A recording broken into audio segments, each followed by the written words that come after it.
So naka-move on ka na? Naka-move on ka na? Ano talaga yung tanong mo? Naka-move on ka na? Break up.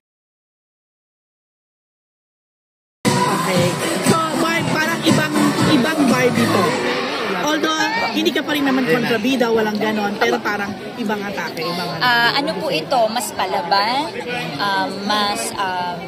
mas goal-driven, and again, this is ibang Barbie kasi ibang genre po ito. This is a murder mystery, family revenge drama. Kaya lahat po na makikita nyo dito, iba at bago. Okay. Sabi ni Kaylin kanina, parang advice daw ni Rupa sa inyo. Ano ba yun? Parang choose yourself. Ikaw din ba ganun ang ginawa? Opo naman. Palagi naman po. Palagi ko naman kung pinapaalala yan. Kasi bago pa po yan sabihin sa amin ni Miss Rupa, sinasabi na po yan sa akin ng pamilya ko. Ate ko, tapos ng mama ko, ganun. So, inuuna mo yung sarili mo ngayon? Opo naman. Sa paanong paraan? Inuuna? Sa mga bagay-bagay, wala na kasi ako, wala namang iba, ako lang eh. Wala namang iba, so ako na lang. Okay. So naka-move on ka na? Naka-move on ka na? Ano talaga yung tanong mo? Naka-move on ka na? Saan? I am very happy. Sa break-up? I am very happy. Naka-move on? I am very happy. So dahil very happy siya, naka-move on na siya.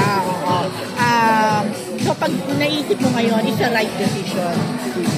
That I'm happy? Of course! Happiness is always the right choice. It's a right decision na inend mo yung ilang taon yun eh. Grabe ang tagal. Oh, I'm so sorry, but I prefer not to talk about it to respect the relationship.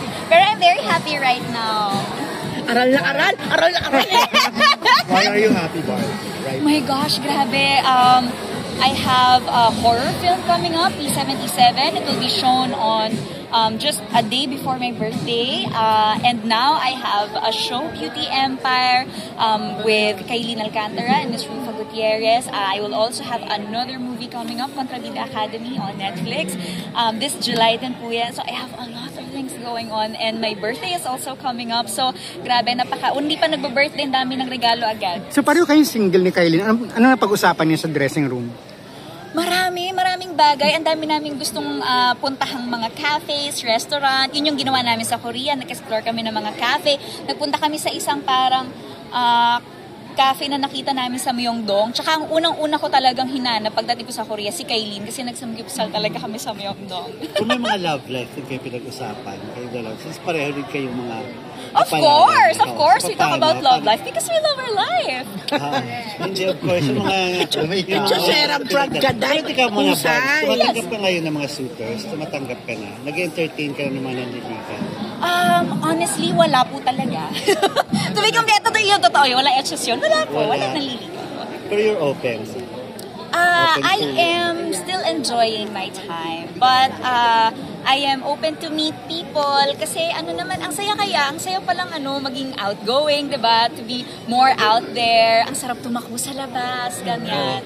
So na-enjoy mo yung mga takbo niyo, ay takbo lang. Tinatakbuhan mo rin. Super!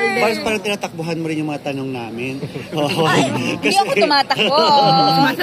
No flinch, I am standing right here, Tito Gorgie. Barbs, Umiyak ka ba, Barb? Sasabi mga open so ibig sabihin, hindi ka pa handa na into a new relationship.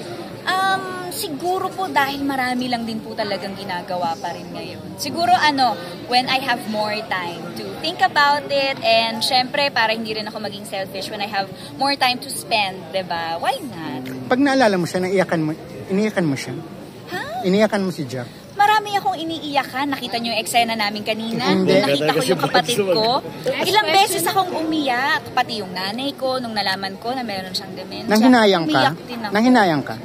Sa relasyon niyo? Nanghinayang ako na sana nabigay ko pa yung best ko dun sa eksena. Kasi parang hindi pa ako masyadong happy. Sana na-improve ko pa sana. Are you willing to work with him again, if ever? I am always willing to accept work, lalong-lalo na with View and with GMA Public Affairs, with Creation Saan ka nag-aaral ng ganyan, Barbs? Sa academy mo. Mahusay siya dyan. Sa academy mo.